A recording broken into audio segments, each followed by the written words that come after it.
tell you a few facts about Samuel, and then afterwards we're going to have a little bit of a quiz, okay? So make sure you're listening really carefully because there is chocolate involved. Yep, now you're listening, yeah? So what's my name?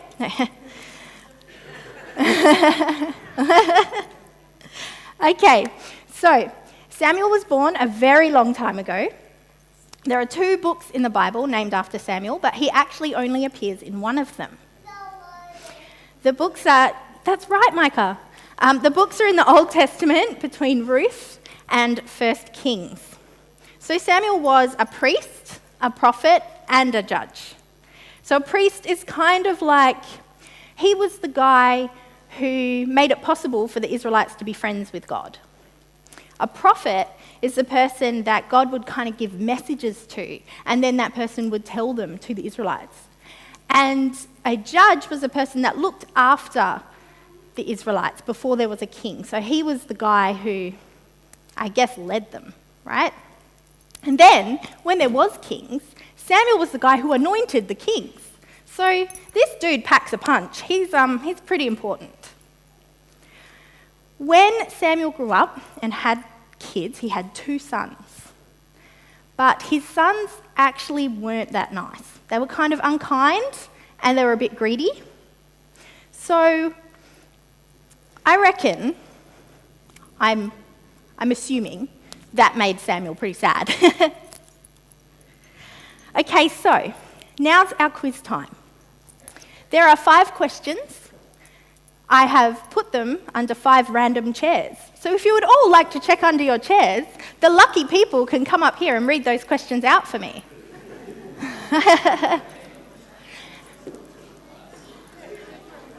Come on down, you lucky thing, you. And if there are spare chairs around you, you'll want to check those as well. Come on, there's more than one, there's 5.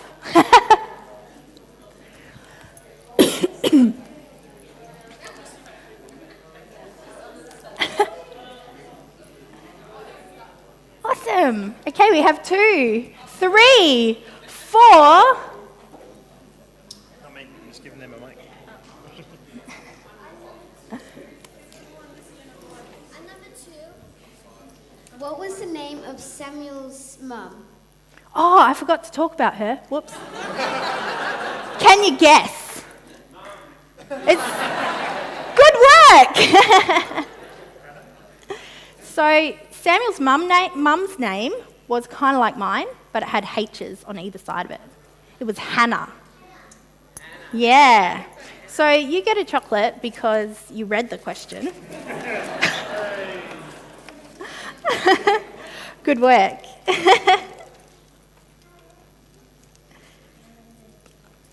What were Samuel's 3 big jobs? Whoa.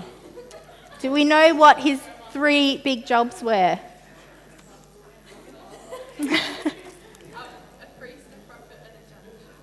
Oh, excellent. You don't get 3 chocolates.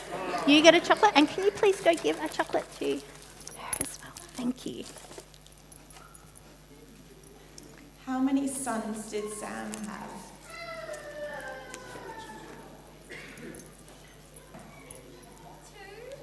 Good work. 1 for you and 1 for him. Samuel was a Nazarene. This means he never would have cut his hair. Can you name someone else in the Bible who was not supposed to cut his hair? Thomas. Good job, buddy. Come on, we have to include the kids here.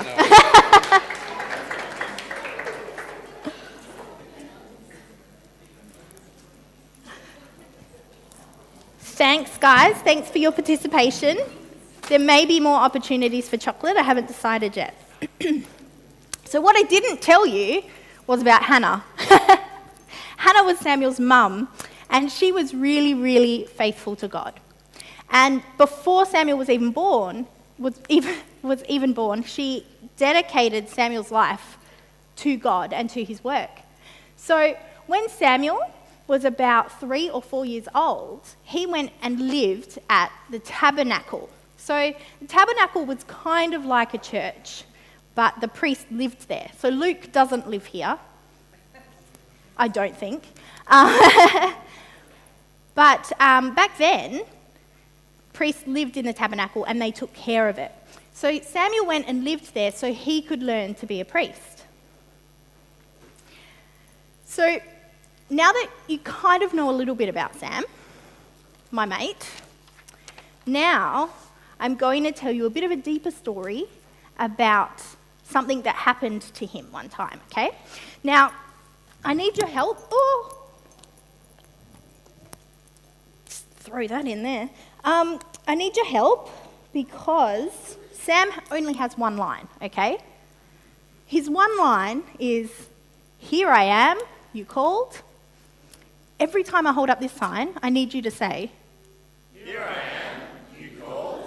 Excellent work. I thought that would take more practice. All right, so, like I said, Sam was living at the synagogue with Eli, right? Eli was getting pretty old and he was starting to go blind. So not only did Sam help him with kind of the priestly things, Sam also just helped him in general because he was struggling to see. One night, while Samuel and Eli were sleeping, Samuel heard a call. "Samuel, Samuel." So Samuel got up and he went into Eli's room and he said, "Here I am, you called." And Eli said, "What are you talking about?" "No, I didn't. Go back to bed." So Samuel went back to bed. Maybe he'd just dreamed it, hey? Just as he was about to go back to sleep, he heard a voice again. "Samuel, Samuel." And so he got up and he ran into Eli's room.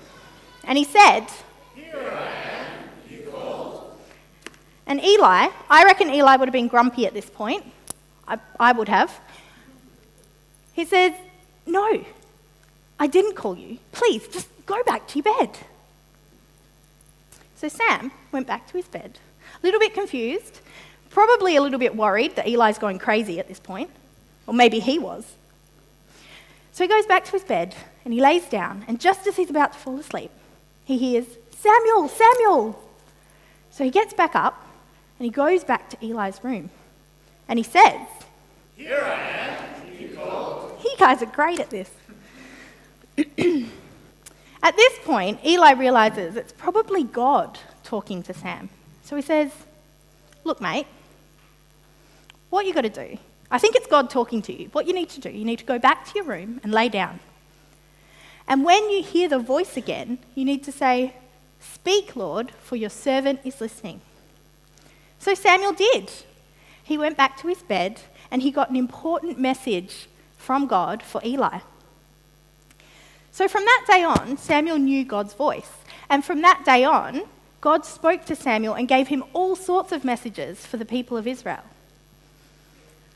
The thing is, Sam didn't recognize God's voice straight away. He needed help to recognize God's voice. So, what I want to say is that God can speak to kids. God does speak to kids. He speaks to adults too, but God speaks to kids, and we need to help them hear God. That's our responsibility. We get to be the Eli, I suppose, for our kids. We need to help them understand what relationship with God is like. So, parents, grandparents, aunts, uncles, brothers, sisters, you have a responsibility to support your kids in recognizing God's voice. Like I said before, we are all in this together.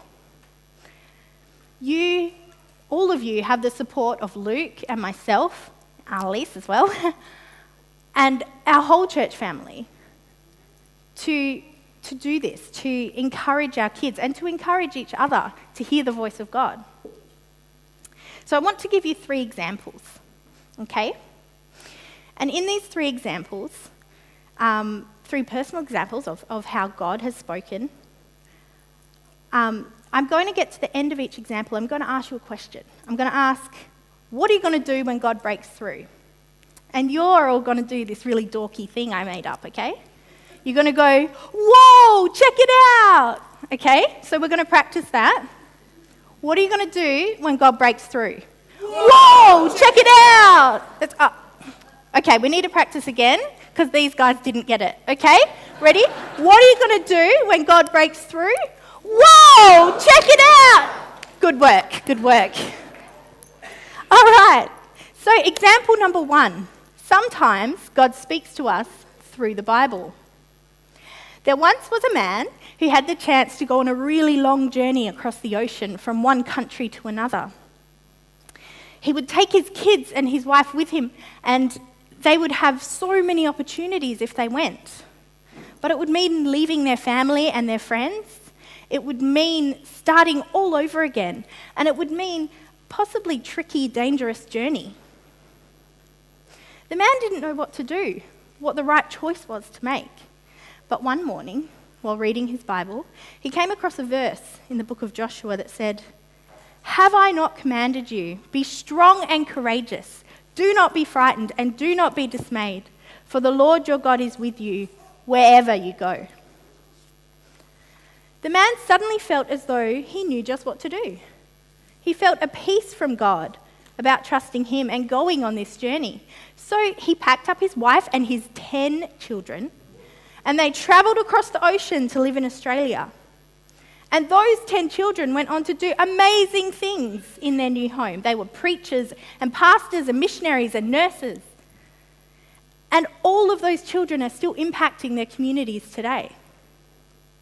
So, what are you going to do when God breaks through? Whoa, check it out. Example number 2. Sometimes God speaks to us through others.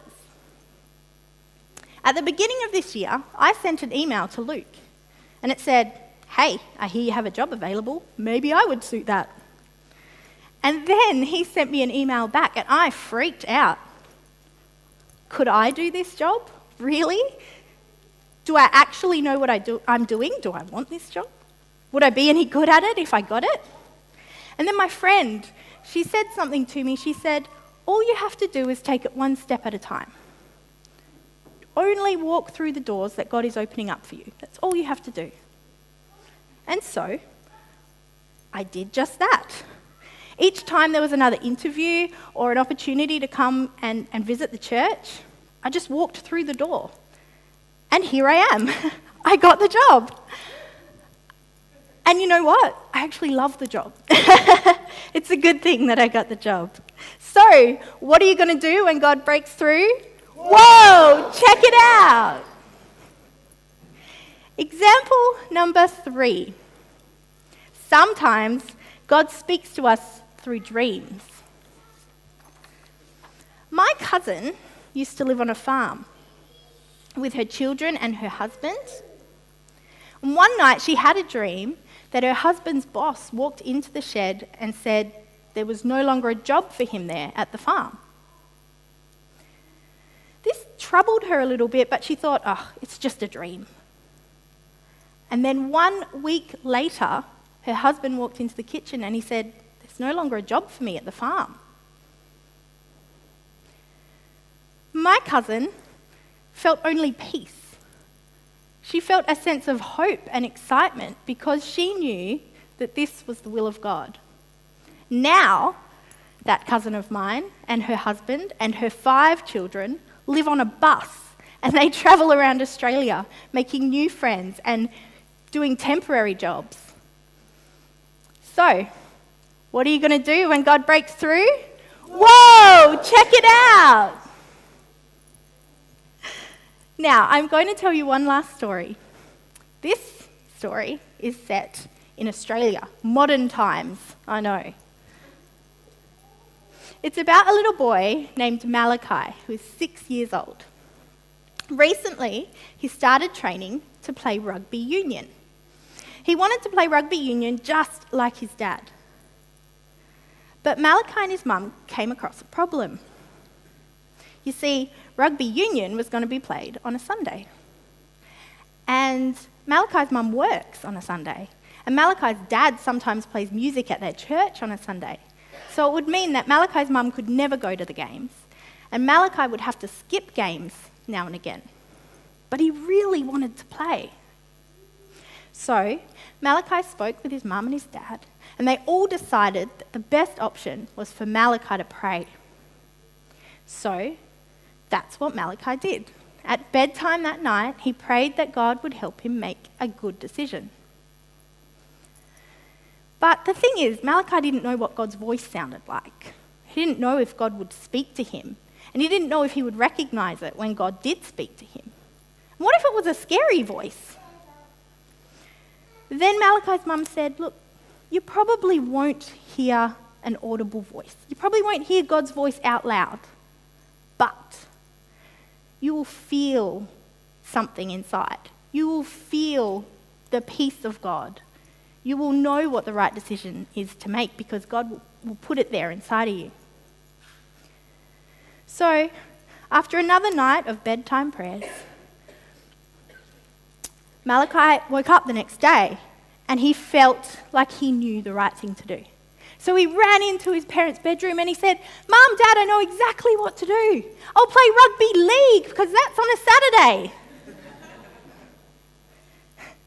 I know it sounds trivial to pray about sport.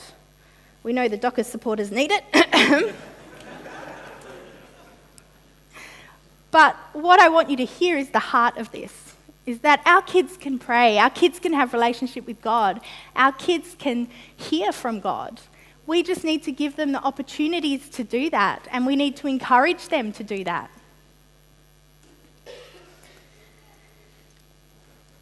I want to encourage you all to have conversations with the children that God has placed in your life, whether that's children or grandchildren, nieces, nephews.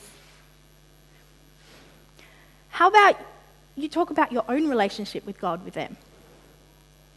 What are you learning about God? Share that with them. Have you heard from God? Tell them the story. Ask them their opinions. Let them help you make decisions. Encourage them to pray, read their Bibles. Include them in what it is you're learning about God at the moment. Pray as a family. Learn as a family. All it takes is small, regular conversations. Could be in the car, could be at dinner. These are things that you should be excited to share with your children and excited to hear from them as well. And when it's hard, these conversations, or awkward, just remember how awkward Samuel felt walking into Eli's room for the third time that night. And remember that you have your church family here to encourage, to come alongside you, to equip and support you. So let's have conversations about what God is doing. Let's talk about what we are learning. During morning tea today, I want you to start every single conversation with, what's your favourite Bible story? And I'll be listening. And maybe when you sit down to dinner tonight, you can ask, have you ever heard from God? And perhaps this week, when you've finished at your first day back at school, you can say, what is something we can thank God for today? So I'm going to invite the team to come back up. And while they come back up, I'm going to continue talking. Please do that. If you would like prayer this morning, I'd like to remind you about our prayer corner. I would love to pray for you or pray with you. Bring your kids and pray with them. If you feel like you want to pray for someone, come. Come to the prayer corner. And if every single person in here ends up in the prayer corner, we'll make it work. Kids can have a rich relationship with God. You can have a rich relationship with God. Share it with each other.